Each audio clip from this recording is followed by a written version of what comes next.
Hey, everybody. Welcome. Mike Shope with our Draft Sharks team. Matt Schauf, Jared Smola, my deep end co-host, draft guy, Adam Krautwurst. We're going to have a vibes show today. It hopefully, gives us good vibes. Beach Boys show? Vibes, instincts. Adam's word is instincts. What's the difference? Which is better? Is it vibes? Is it instincts? Do we want to...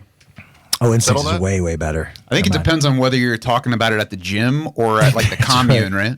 Or at the blackjack table. One or the other. Don't get me started. We want to thank RockVox Recording and Production of Rochester, New York, where we are today. Professional podcast, voiceover, and live stream studios and production services. Check them out at RockVox, RockVox.com. So first full week of the preseason, there's been lots of news. And we're all processing all of it, or most of it. What does it mean?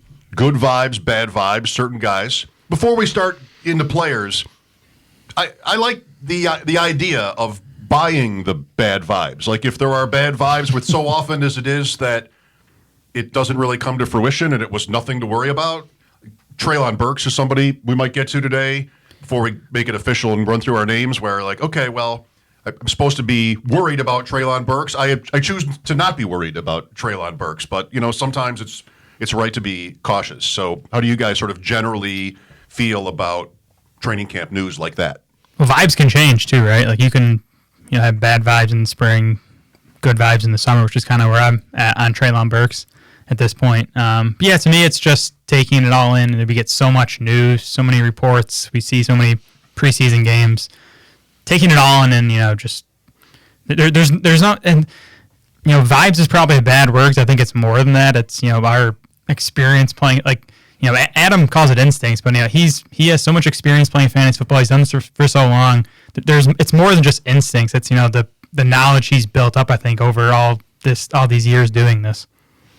Yeah, no, I agree, and I think a lot of the times me personally, when I want to kick myself is when I get a bad vibe about a player when I shouldn't have. Like I think of Justin Jefferson a couple of years ago. Like, he's running with the 2s and the 3s. He's running behind BC Johnson. It's like, and even I fell for it. I wasn't quite fading because he was still going in like the 10th round then. But it's like you got to know and learn kind of generally what coach speak to listen to, what news to listen to. And yeah. So I think that's a lot to do with. And that's where kind of the analysts come in. The projections are really helpful because it's like, okay, well, even if we do want to lower this guy, how much lower does he actually move? Because sometimes we can overreact, right? Like, this guy's running with the 2s. Well, am I really going to drop him 30 spots, or is he still in that tier for me, or whatever? But yeah, I think it's tough. I would take Jared's changing vibes point even further and say not only that they can change, but vibes have to be malleable because you can start out hating a guy at a certain point. But if everybody collectively hates him and he's down 4 rounds, you have to at least reevaluate. You can still be out on him, but you can't just have the same opinion. That's when you miss out. Like to Adam's point with Justin Jefferson, you can start out saying, I don't like what's going on with him. But then you start looking what's around and saying, actually, maybe I could see this path. So you have to be able to change those vibes. Doesn't mean every player is going to shift, even if he moves up or down the board, but it has to be possible. You still want to at least keep in mind, if not defer to, what is the team's investment in this player? I mean, I've got beat reporters who are telling me whatever they're seeing. Eric Eager from PFF was on my WGR show last week. I said, well, how do you process that? He said, as a general rule, if it's negative, it's true. Because there's just so much less incentive for the reporters to speak critically of players. And so that seems like a general pretty good rule of thumb. But Tennessee on Burks, first-round pick, like, okay, rookies are supposed to need time. Like, if he's running with backups, okay, that seems maybe even normal to me. The alternative would be if he's just amazing, which he doesn't really need to be to make him a good draft pick. Sure.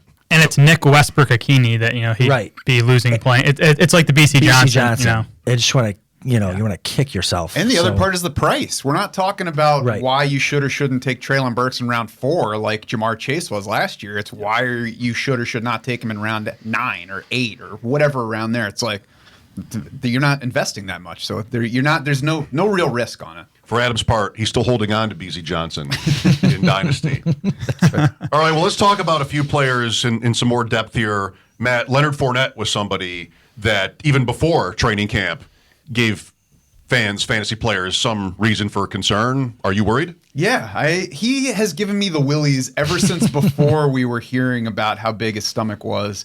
And so it's just that I think that the big difference on Leonard Fournette is now we're looking at him like last year's guy. So a year ago, we were all hesitant to draft him. We didn't know how the backfield was going to sort out. We liked Tampa Bay, but we just didn't know what the answer was going to be. And it turned out Fournette was the answer, and the Bucs took some weeks to figure it out. They finally gave it to him, and then they re-signed him. So the money that they spent on him this offseason says, yeah, we think Lenny Fournette is the guy he was for us last year. We want him to keep being that guy.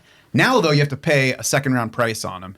And he is beyond the role that should be there, and I'm not doubting that he's the feature back, but beyond that role, there is the injury history on him. Lower body stuff throughout his NFL career, has yet to play a full healthy season. And the injury risk, we talk about, Jared, the biggest factor for a running back, even bigger than that injury history, is the touch count, carries specifically. And if what we love so much about Leonard Fournette is that now he's going to get those carries from the beginning of the season, well, guess what? That also means he's going to get that elevated injury risk from the beginning of the season. So when he's on the field, is he going to pay off at that point per game price? Probably, but I'm concerned about him overall. To me, the biggest thing is we were getting Fournette in round 10 last year, and it's always tough, these guys, to take them 8 rounds earlier in Fournette's case. So I get the concern. I still think late in round 2, which is kind of where he settled. Like I think he's going to at least return value in at that price on a per game basis. We talked about all running backs being injury risks. Fournette does have the factor where he does a lot in the passing game, which we talked about on our injury guide show. That kind of reduces the injury risk a bit. So I get your concerns, but I'm in on Fournette as a late round 2 pick. And that's what makes us a vibe show, right? I'm not telling Jared that he's wrong. Fournette makes sense there, but when I'm in the end of round 2 and I'm like, Leonard Fournette's there, Alvin Kamara's there, James Conner's there, T. Higgins is there, Tyreek Hill's there, I'm like, I can't take Leonard Fournette right here. Yeah, Kamara has, when worries about a possible suspension have mostly been alleviated, he's moved into that area. It gives you one more option if you want to go running back. Yep. Underdog ADP on Fournette, 24. Fantasy Mojo Football Guys Tournament last few days, 23. So you're looking late second round, really a part of the draft where you're deciding how you want to build your team, and then after that, sometimes anyway, which players. Adam, I know from personal experience how you feel about Kyle Pitts, and apparently nothing so far at training camp has worried you? No. I have a Kyle Pitts jersey. That's all you guys need to know about Kyle Pitts. A buddy Why of didn't mine, you wear it today? That's a great point. I'm saving it for like. Maybe the vibes aren't as strong as he's That's letting right. on. I think it's dirty. I've worn it 8 days in a row. I think that's what it is. But yeah, like a buddy of mine was at a Falcons game and he calls me like, dude, I'm in the store. Do you want anything? I'm like, yeah, I want a Kyle Pitts jersey now. Yeah, I love Kyle Pitts. He had one of the greatest rookie tight end seasons we've ever seen. And I think everybody really likes him. They're just worried about the quarterback. But I just, there's no negative stuff coming out of camp. Them drafting, the thing on Pitts is he going to play the tight end position, right? Or is he going to play outside? He played a lot of outside, which is great for like targets, but it's not great for like, you don't want him going up against corners, right? You want him going up against linebackers. And so they drafted Drake London. I think that was huge for Kyle Pitts.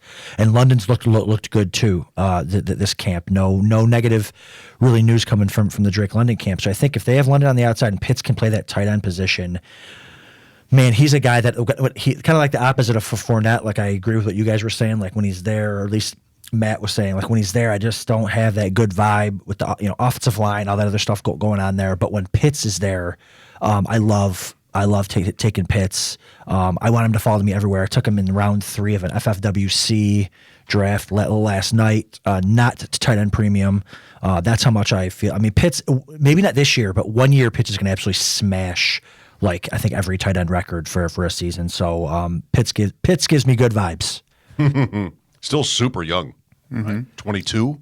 And I think Mariota's okay. Like I feel better about Atlanta's quarterback situation than Seattle's. Yeah. Maybe that's about the only one. Maybe Pittsburgh. Yeah. Maybe Washington. Maybe the Jet. Yeah. Mariota is okay. I think he can support. He did support some higher end fantasy finishes in Tennessee. Actually, I was wrong on his age. 21. 21. Sheesh. Unbelievable. Now. That's right. That's He'll be right. 22 in October. Underdog ADP 31, mid-third, pretty consistently throughout the offseason, I would say. That's Ben. And Fantasy Mojo, football guys, 18, the tight end premium factor, mid-second round for Pitts. And I wouldn't be surprised if that moved up even a little bit more because there's so many reasons to like him. Yeah, I remember last year, Mike, you saying maybe we were coming to the end of the year, like, hey, where's Pitts going to go this year now in drafts? And you said 1-2 turn immediately. And I was like, I think you're probably right. Now, he hasn't gotten there yet, and I hope he doesn't. Because in like these FFPC main events, man, I want every pick. Like if he's there in the second, I'm taking him. I don't care what my build wants to be. I don't care who I took in the first round, whatever. Like Pitts is a guy that could be we could see him next year being a top 5 pick. That's the upside of him scoring just one touchdown. That's right. Touchdown. One now touchdown. people are like, well, but he doesn't score touchdowns. Right. None in the United States for his career. That's right. Adam, you wear that jersey until it becomes a Kyle Pitts Stains jersey. It's nice. It's black. That'll be tough to do. Oh, yeah. I can do it. Jared, has Josh Jacobs ever had good vibes? Before he ever played a game for the Raiders, I kind of liked him. I feel like he's kind of underwhelmed since then. He's pretty good. I mean, he's not a bad player, but it's like every year, this time of year, it seems Nobody like likes him. Yeah. Are they going to throw it to him? There's what the evidence is. Different reasons, different years for people to sort of be worried about Jacobs. I think he's a good player, and I like the offense, but I don't like anything else about him at this point. I mean, it starts with the Josh McDaniels hire. You think McDaniels, you think Patriots, you think committee backfield, and often not just a 2-man committee, but a 3-man committee. The Raiders don't pick up Josh Jacobs' 5th-year option, which they probably shouldn't have. Right, it would have cost them $8 million in 2023. And they add Brandon Bolden, they add Amir Abdullah, they draft Zamir White in round 4.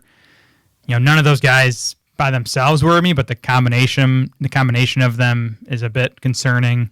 And then Jacobs plays quite a bit in the Hall of Fame game, which you don't see. So it's like none of these things by themselves would worry me, but it's the accumulation of all of them. So when I'm on the clock, even in round 5 or 6, and Jacobs is staring me in the face, I'm not clicking the button on him. The so-called dead zone, right?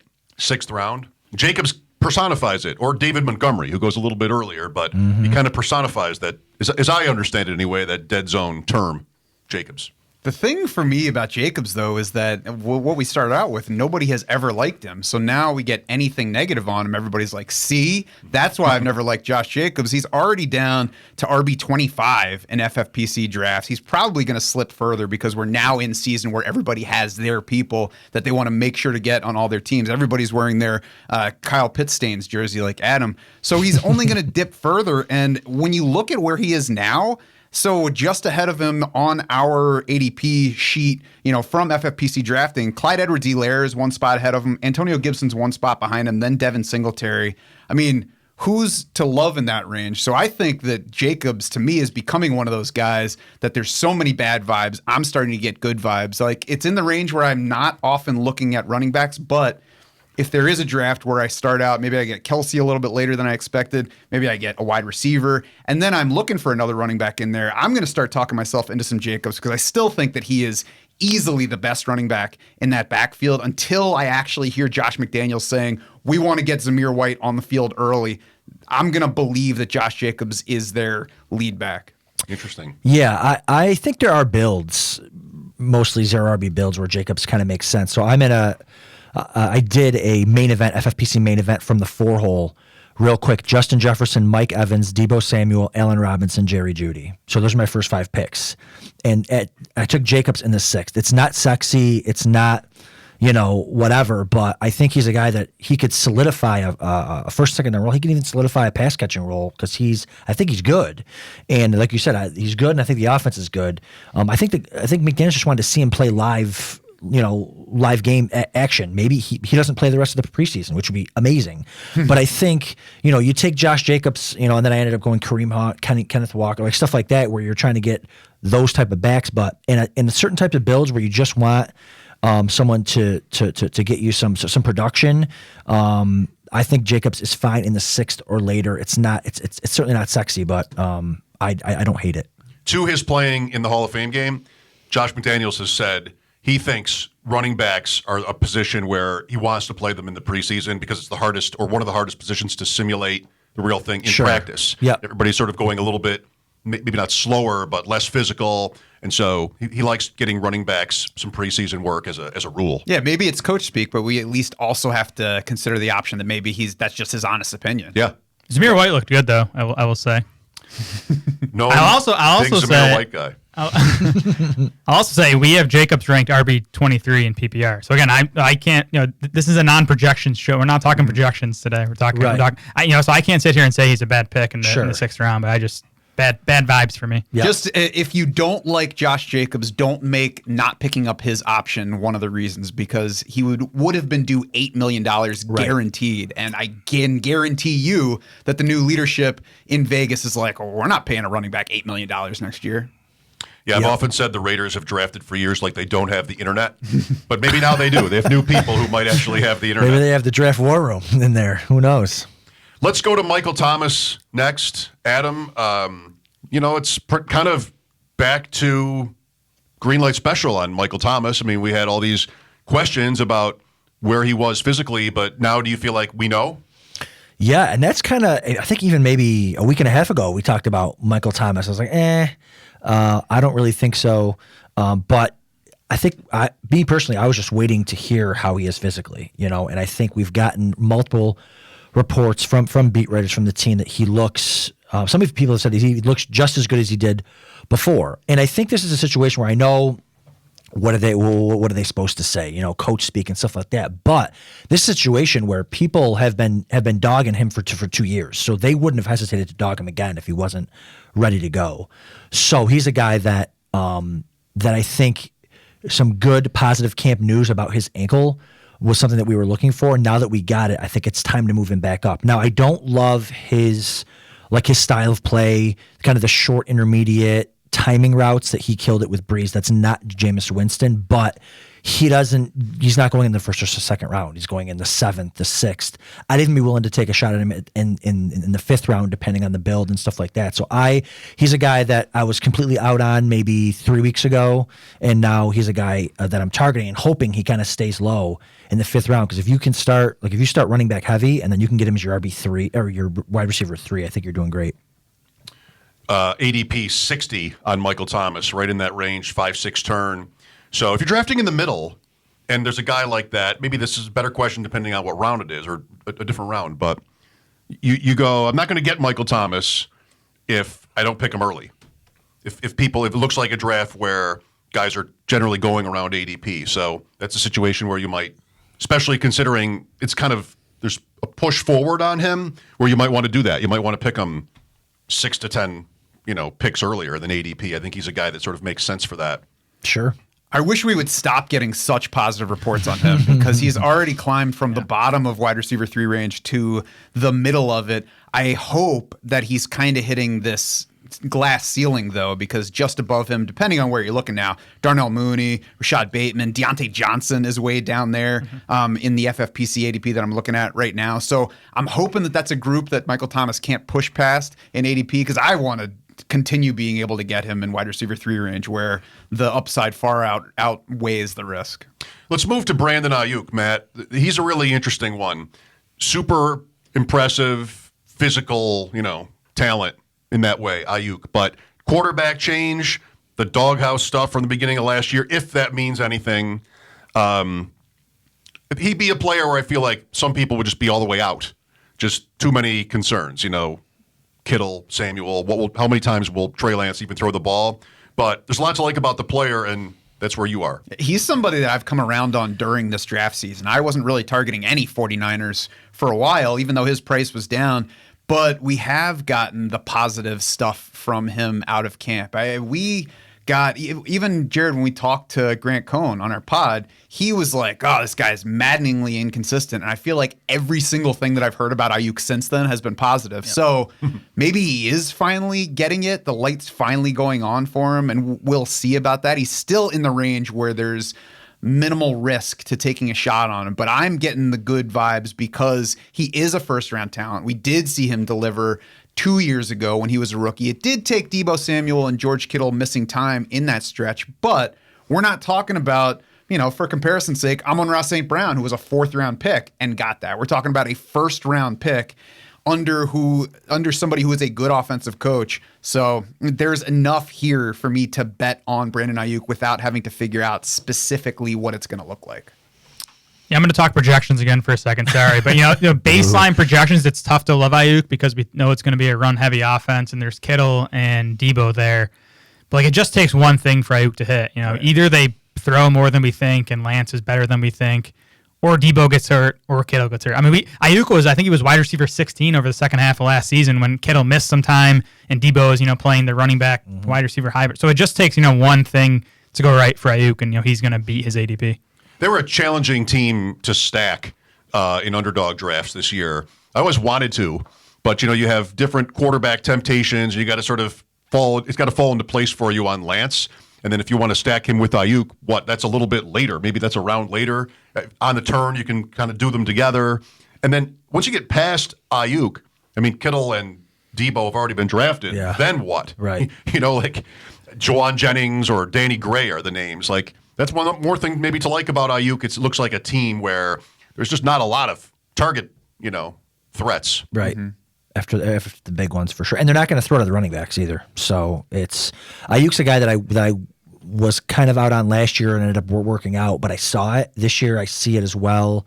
And it sounds like he's kind of out of the doghouse, which is the vibe thing, right? Like you can't project that.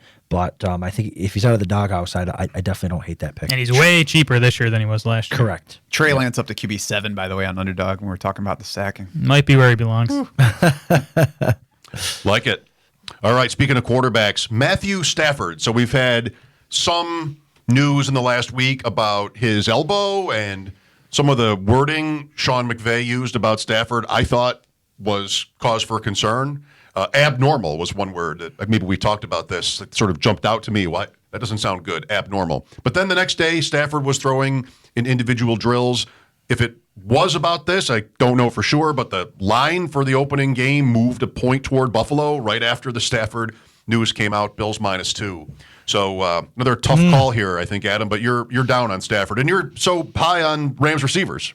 Right, and that's why. So I still am okay with Stafford, but I've had such a great vibe about them since the beginning of last year that even the littlest thing like this kind of makes me think a little bit because everyone's so expensive, right? You get Kupp's expensive, Robinson's fairly expensive, Stafford for a quarterback that doesn't run is kind of expensive. So, but I do think like if they really had super concern, they would have either maybe added someone or he wouldn't be throwing at all. Like the fact that he's actually throwing, I think means something. So I'm kind of talking myself out of the bad vibes thing, but I don't love where it's at. I haven't dreamt of moving Cooper Kupp out of my wide receiver 1 spot.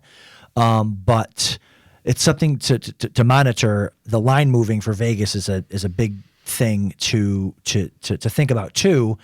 Generally only quarterbacks move the lines anyways, but so yeah, just something to monitor. Not great. Doesn't give me good vibes going into the last couple of weeks of drafting season. So we're coming up on FFPC main event drafts. Mm-hmm. I mean, some have already happened. He's end of the 12th round at Fantasy Mojo, and I would almost never want to pick a backup quarterback in those drafts. So he's somebody where if you wait and you're not so worried about his elbow, he doesn't run, but there's plenty of volume, plenty of production there. That can be okay. But I'm never picking a backup. So sometimes I have, Murray or somebody like that, and then I like the idea of a Matthew Stafford or an Aaron Rodgers, but I'm still not going to do it. Indianapolis, Jared, Colts offense. Again, you guys taking liberties here. I mean, let's hear some names. Here's a name on my list right in front of me from Jared. Colts offense. Everyone in Indy. Maybe he meant Cole Turner. Nah. I don't even know who that is. Yeah, I don't have any vibes on Cole Turner. I mean, this Colts offense was pretty good last year, right? They were 16th in total yards and 9th in points with Carson Wentz, who no one likes, right? Like I think Washington already hates the guy after he's been there for a few months. And all the reports on Matt Ryan this offseason have been glowing. He's more accurate than Carson Wentz. He's more cerebral at the line, playing fast, which I like. The Colts were dead last in pace last season. We've heard they're going to play it quite a bit faster under Carson Wentz. So you like that for the entire offense. The O-line is still strong. I think we know Jonathan Taylor and Michael Pittman are high-end talents. Naheem Hines is getting buzz. I like Paris Campbell and Alec Pierce. So there are some weapons here. I just have good vibes on the entire offense, and they're cheap, right? Outside of Jonathan Taylor and Michael Pittman, all these guys are in the double-digit rounds of fantasy drafts. It's got to be in Indy, like if Michael Scott is out of the office and Jim takes over for the day. It's like, oh, there's somebody competent in that office. He doesn't even have to do anything special. It's just like we can all do our jobs and everything works the way it's supposed to. This is weird. And they're going to have the Olympics in the office. That instead of actual work, we're going to have Olympic games here at work today under Jim.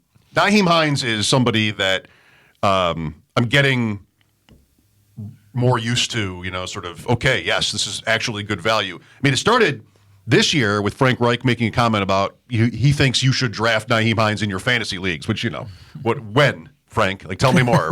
give me some information here. But it makes sense that they would want to slow, things for Taylor, slow the workload, pace him a little bit. And if they have a quarterback as good as they might now, they should be able to do that. And, Matt Ryan and throwing to running backs is we've all seen that really go well. So now that we've gotten all of the coaches telling us they don't care about our fantasy teams, I think the troll that we're waiting for from coaches is the guy who comes out and says, I would draft Nyheim Hines as RB32, but I think he's got RB16 upside in PPR leagues. I got to feed that. Nice. I need a path to a coach to feed that because that will blow up fantasy Twitter. That's right. I don't know. I kind of like us sort of, as rivals, coaches' rivals, the fantasy community. Absolutely.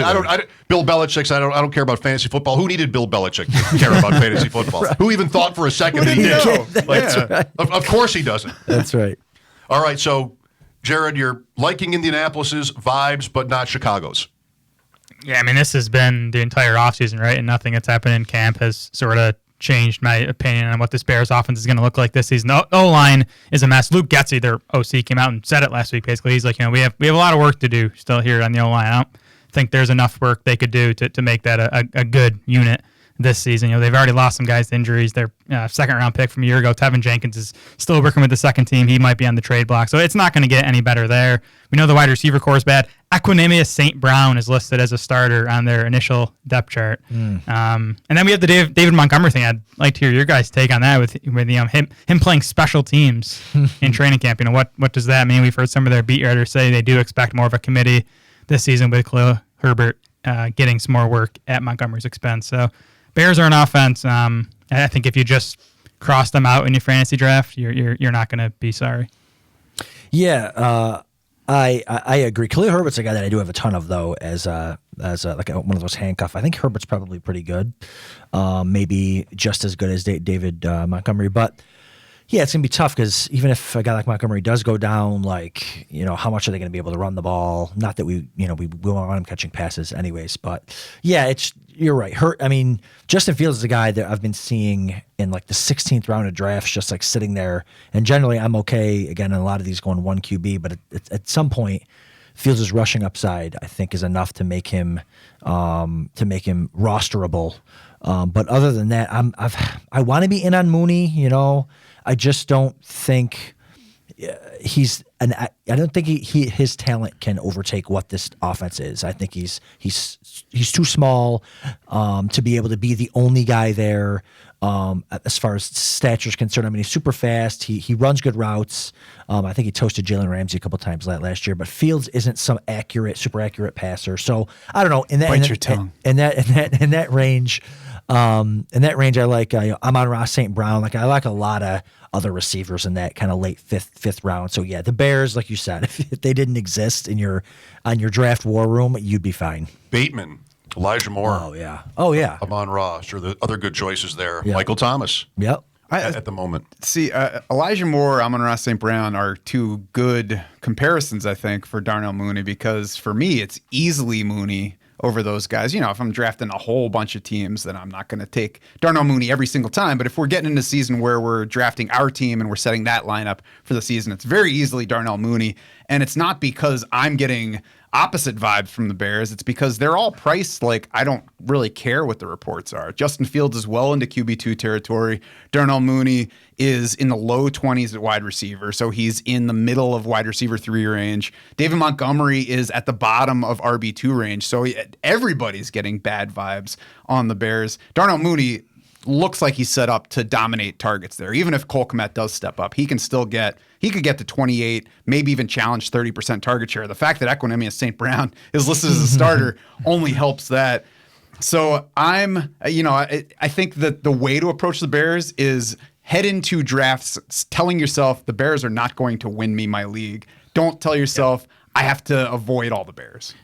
That's kind of the point I was going to make. I think Mooney will be fine. I think Kmet will be fine. I think Fields will be fine. Montgomery might even be fine. I just don't see any of these guys hitting a ceiling outcome in this offense this season. And that's kind of I want guys that I think have a chance to be difference makers, league winners for me. I agree with that, but we'll get David Montgomery will fall to round 5, and if at that point you're like, well, screw it, I'm still not touching the Bears offense, or you could just take a guy that's probably going to at least be RB20, and for what it's worth, I'm not changing my outlook at all because he got on the field for some special team snaps in practice. That's not a doghouse. That is, we would also like you to do this. I mean, you don't put a guy on the field because you don't like him doing something else. If they didn't like him, it would be Treston Ebner and Khalil Herbert are getting touches ahead of him, not we're also going to try him here. How many starting backs play special teams, though? Yeah, but that's not the point here. How many teams are coached by this coaching staff? So, if they were coaching every team in the league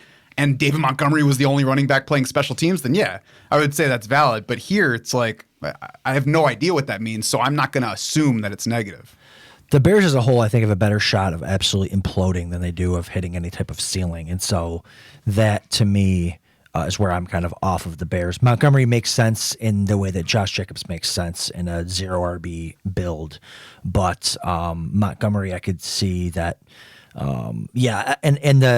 I don't think that him doing special teams for a practice or two means much, but if he is their returner, I think that means something because you don't want to get the guy hurt on special teams when he's more valuable to you as a running back. So that's the way I look at it. I don't think he's gonna play special teams in the regular season. I mean, we see plenty of teams toss starting receivers out there to return punts either regularly or at certain times where they're looking for yardage. So it's not something I'm going to overrate. I'll certainly watch it going forward to see what happens. The other one final point for me on the Bears offense is we're starting from a bad point last year. So it's not like we're taking a good offense from last year and worried about where it's going. We've already seen bad Bears offense, and we still have got guys that helped us in fantasy. Yeah, I came into the summer kind of expecting Herbert to play a bigger role this season than last. So for me, it's been more like confirmation for everything we've seen and heard out of Chicago that's going to be the case. I'm just waiting to see if it's actual confirmation or people just guessing, because all I've read is people guessing. That's what all this is, people guessing. See, David Montgomery is going into his 4th season. I think I've never drafted him, and that has to be more than 300 drafts. I mean, it's 150, or it's more than 150 this year alone. Yeah, I think I've never drafted him. I traded for him once for running back depth on a good team, like a draft pick. Sure. I think I've never drafted David Montgomery. It's kind of like Animal House now for me. I was the one guy into my 30s that had never seen Animal House, and people go, how can you never have seen Animal House? You've got to watch it. But then if I watch it, I don't have that anymore. So now I know it's probably bad practice because you want to have a piece of everybody. Not with David Montgomery. You're fine. I just will never. You know this if you're drafting against me. I've got a streak going, and it's reaching epic proportions, and I will never want to break it. Yeah, but more interesting than that, have you watched Animal House yet? I did, but don't ask me anything about it. It did not stick. And I felt like, you know what? I had a good thing there, not having seen it, and now now it's gone. Now what am I going to use? Can you at least do the impression of a pimple at this point? I don't even know what that means. Cheese. John Belushi puts the cottage cheese in his mouth, and punches his cheeks together. That's got to be your one takeaway. At the expo, I want to see you do that. It'll have to be pretty late. All right. Another quarterback, bad vibes for Adam here, Daniel Jones. Daniel Jones is, 4 or 5 quarterbacks after Justin Fields in drafts. It's a little bit of a different investment, not in FFPC, really. This is, redraft tournaments. You're talking about quarterback 2, so why bother? All the changes to the Giants that maybe, unlike the Bears, seem to get good reviews, but you're still not feeling good about Jones. It's a walking bad vibe. That's right. It's it's I think recently to come out with like the neck injury and the reports that he's lost velocity, and then he gets benched the other day for Tyrod Taylor. Like it's not going well for him, especially for a team that was rumored to draft a quarterback high in this last draft, and they might bring in Jimmy Garoppolo. I think that actually happened for a half a second before that was pulled down. So and the reason why I get bad, most people might not care. Oh, it's Daniel Jones, who cares? But that was a guy I was drafting a lot early on because I thought the offense was going to be much, much better. And I still think it is, no matter who's at quarterback. But I think, it reflects in maybe guys like Kadarius Toney, who I'm super high on. I think we all are pretty high on Toney. But if they can't get a competent quarterback there to give him those like Stephon Diggs type targets that I think they want out of Toney, I think it reflects to the whole offense. I put one name there because that's what we said we're going to do. I wasn't Jared. I didn't put the whole Giants team down here, but I'm still drafting like Saquon Barkley. I obviously love him. In fact, poor quarterback play probably was better for Saquon Barkley, but yeah, I think Jones is a guy that I'm not even drafting now. He might lose his job. He might be lost velocity there in his arm, and he's a guy that the coaching staff has no ties to. And it does matter because we're still drafting best ball teams. We might be shifting into more, drafting lineup setting teams, but there is still lots of best ball drafting going on. Yeah, if you want bad vibes on the Giants, just go listen to our interview with Dan Schneider we did on the podcast. Now, a lot of New York City, they overblow a lot of things, like Derek Jeter being the best player ever. Not true, but it's the whole thing there. It's overblown. Everything is. I'm giving this one like 2 more weeks because it's a brand new offense. Schneider was telling us how it's pretty complicated offense to learn. So if it's still looking bad at the end of August, then it'll be time to really adjust the rankings on the Giants. Giants Patriots tomorrow night to start the week 1 of the preseason. That's an NFL Network game. What may be my favorite stat in football right now, who was president the last time the Giants had a winning record? Oh, gosh. Obama. Really? Was president. The Giants have not had a winning record, not even 1-0. For a day? For 5 years. Oh, I thought you meant finishing with it. Wow. No, for a day. Wow. They went 11-5 in 2016 under McAdoo. That's the last time. That's January 1st of 17. Wow. The election had happened, but not the inauguration. That's your bad vibe. And the record ceases to be their record once the season's over. That's right. You don't need the president anyway for this. You just need the fact that they have not been above 500 since 2016. Eli Manning, Beckham, Paul Perkins. Ooh. That's the last Giant team to have a winning record for one day. We're talking about a franchise that won the Super Bowl with a losing record. Or what were they, like 8-8 and fall into the Super Bowl with Eli Manning? Close. It makes me sick. Maybe part of why Matt has good vibes about Evan Ingram is that he left the Giants. Yes. Yeah, I'm still tickled about that stat that Mike brought up. Yeah, but it certainly does not hurt a guy to leave that franchise, as you might get from the bad vibes surrounding them. Evan Engram is somebody I'm just going to talk about on every single podcast. So whenever you guys ask for a list of players, you can just go ahead and put Evan Engram in for one of mine. Mike, I even looked him up. I looked up the expected fantasy points versus what he's actually scored the past 2 years after our podcast last night, where you were like, well, isn't he just bad? And he didn't fare well on points versus expected the past 2 years. It was, I think last year he was under by 0.4 of a point. The year before it was 2 points under. So that doesn't reflect well on him. It's really just he is physically talented.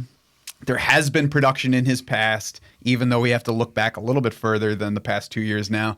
He lands in Jacksonville, which just makes me feel warm right now, with Doug Peterson in charge, with a young quarterback, with Urban Meyer gone, and the Hayes Carline podcast that Jared and I did, where he said he expects Evan Ingram to be second on the team in targets. Obviously that's somebody basically guessing, but that guess is based on how he's being used in practice. And that was my only real concern heading into the offseason. I was on Evan Ingram as a free agent, just assuming that he was going to sign somewhere that he would be the starting tight end. I did not like that he signed in Jacksonville at that point, because I also like Dan Arnold heading into the offseason. But they're giving him about $10 million on this 1-year deal. So it's clearly a prove-it deal, but it's also a clearly, we think you're good, you're going to start for us this year while you're proving it deal.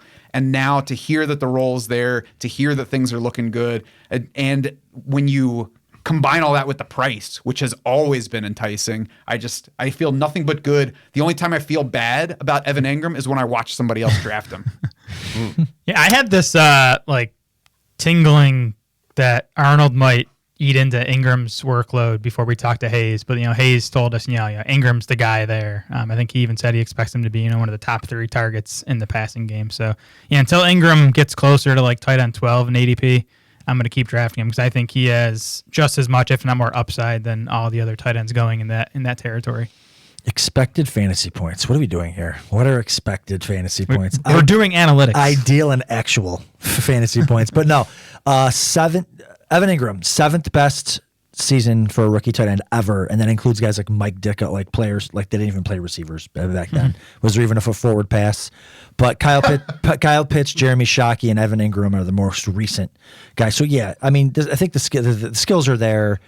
Just run him on drag routes against linebackers. It's so simple. He was great at Ole Miss with swag Chad Kelly throwing him the football. So I think he'll be fine there. And we're getting him tight end 18 range. At least we into were. the 20s still at times. At least. Yeah, I love it.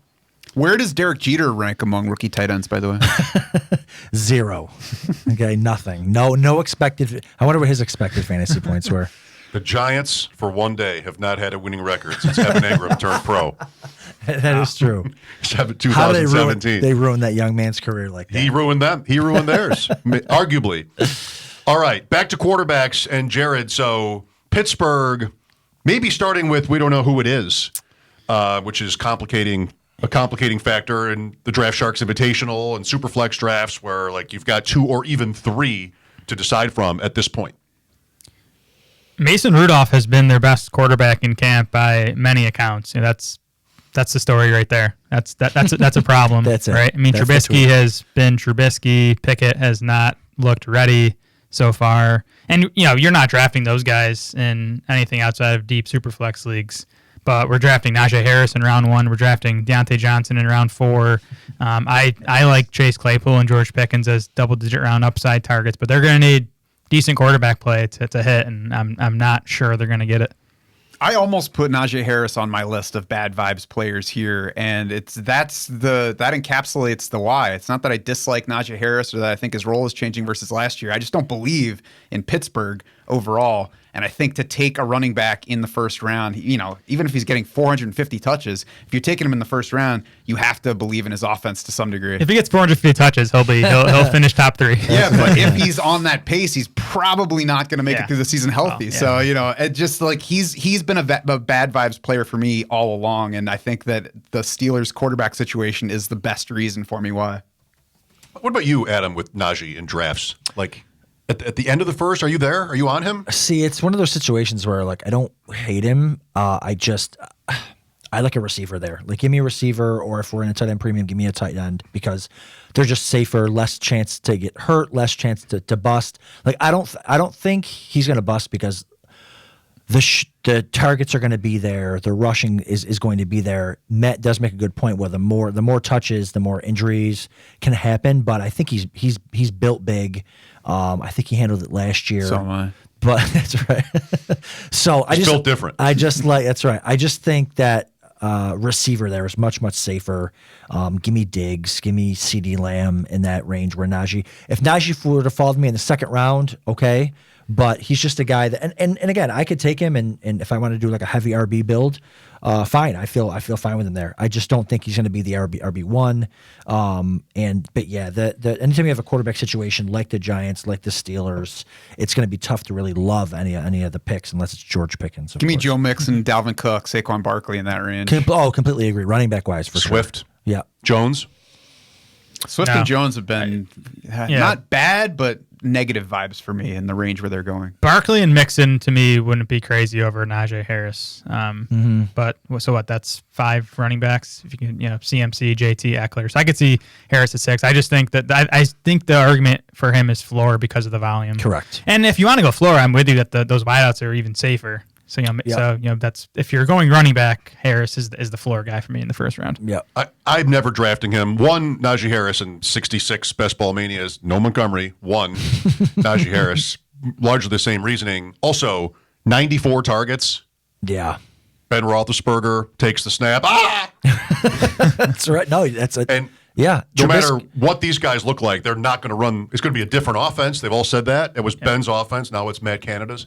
I can't imagine 94 targets No. for the running back. Correct. That's coming down, but he's a good pass catching back. He was a first round pick. Like he's not going to get phased out of the passing game. He's not going to get 94 targets again. But I'd take the over on 70 targets. We would like to announce Jared's new deal as the agent for Naja Harris. Congratulations, Jared. Yes, good vibes right there. All right, bad vibes. Javonte Williams, Matt. That's a second round pick. Yeah, and it's similar to Leonard Fournette, but the question on Javonte Williams is different than what it is on Fournette because we are pretty sure Fournette's getting the work. Is Javonte Williams going to get it? I don't know. And the other side of people arguing for taking Javonte Williams there tends to be, what if he turns into Jonathan Taylor? I don't think that that's a realistic consideration because I think for Javonte Williams, we probably need Melvin Gordon getting hurt for that to happen. For Jonathan Taylor to do that, we just needed the team to not put Nyheim Hines in the backfield as much. And, in hindsight now, that was the obvious way to go because Jonathan Taylor is a much better running back for running purposes than Nyheim Hines. So, of course, you're going to feed him the ball a whole lot. Is Javonte Williams a much better running back for at least running purposes than Melvin Gordon? I don't know. The numbers from last year don't say that it is. Maybe he will be. Maybe he will be in year 2. Maybe he improves on what was an encouraging rookie year, but I'm not drafting maybe in round 2. Everybody's a maybe to some degree, but if I'm picking in the first 2 rounds, I want to pick something that's as close to for sure as I can get. And when I'm looking at the other guys around him, Kamara, Connor, a couple of guys that I mentioned with Fournette, those guys are there. Wide receivers are there in that range. I'm not getting to Javonte Williams more than the occasional exposure in best ball just in case everything breaks right for him. You guys? Jared? Yeah, so Williams' ADP swings pretty wildly, I think, for an earlier round pick. Like I've seen him go mid-second in some of these high-stakes FFPC drafts. I've seen him drop to the mid-third a lot of times. When he gets to the third, that's when I'm willing to pull the trigger. I like the range of outcomes at that point. I think, let's say it's a 60-40 split with Javonte and Lee, which I think is close to worst case for him, assuming health, obviously. I think then he's a 4th round value, maybe 5th, but I think a 4th round value in that offense with his talent. So I think worst case, if you're taking him in the 3rd, you're losing a round of value, and I think he still could deliver 1st round value if it's like a 70-30 split. So if he gets into the 3rd, that's when I'm going to pull the trigger, especially in these tournaments where I'm shooting for that ceiling. Mm-hmm. Yeah, and that's it too. Like to me, in like a main event draft, I'm in a slow draft right now, and we took him we had the 4th pick, I think, and we took him in the late 2nd, because I do think there is that he's a Melvin Gordon injury away from that Jonathan Taylor type season. I mean, he's not going to get the rushing volume and the volume that Jonathan Taylor got last year, but that offense is going to be incredible.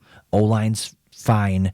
They're going to be moving the ball up and down the field. They're going to be in shootouts with some really good teams in the AFC West. Like, I could absolutely, this is a vibe show, an instinct show. I could absolutely see something like that happening. I think Jared hit the nail on the head too, with it being like the worst case scenario for him would be that. And Melvin Gordon too is like number 2 in active running backs as far as total touches career. So he's getting up there. He could absolutely, I think he's seen set over 1,700 total touches. But now that he's splitting touches evenly, that injury risk is way down because he's not getting those touches now. I totally get it. And like I've said before, I think, Melvin Gordon's like the Thomas Jones of this era, where he just goes from team to team, cannibalizing the number 1 running back on that team. So I'm not like super in on Javonte, but like in a high stakes draft tournament style where you're looking like, hey, if this breaks right, and I don't think it needs to be a ton. I mean, people get injured, and they might just come out and totally just use him a ton, Javonte Williams. Nathaniel Hackett likes to throw to the running backs. I know Melvin Gordon's a great pass catcher, but I just think there's something there to him having a monster season. This is his 2nd year. I mean, how many years do you got to wait generally for these guys to smash? It's not exactly vibes, but you mentioned getting him at pick 21 in your main event.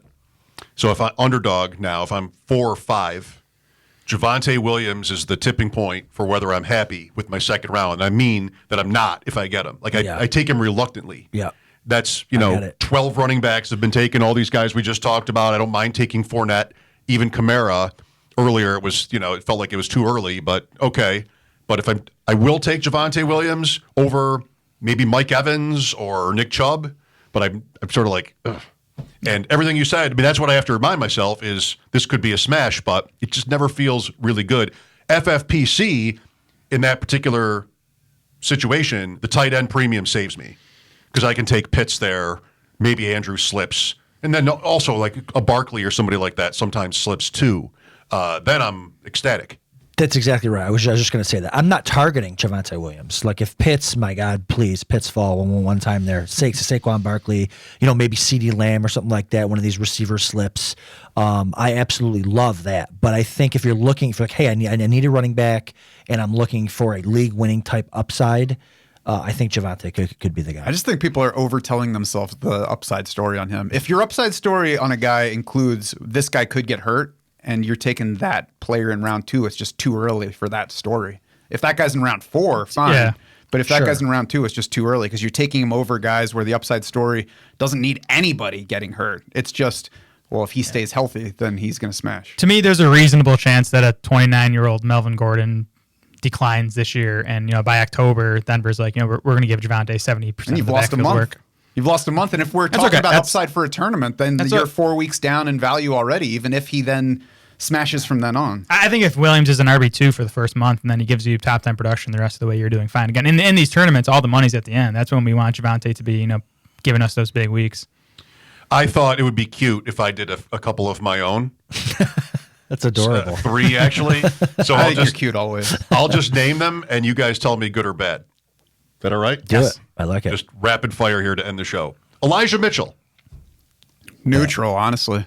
Started out bad, but he's come down, so I'm neutral. Good-ish. I like the vibes on him. I don't like the vibes on the 49ers O-line right now. I don't like when running backs gain weight on purpose or on accident, I guess.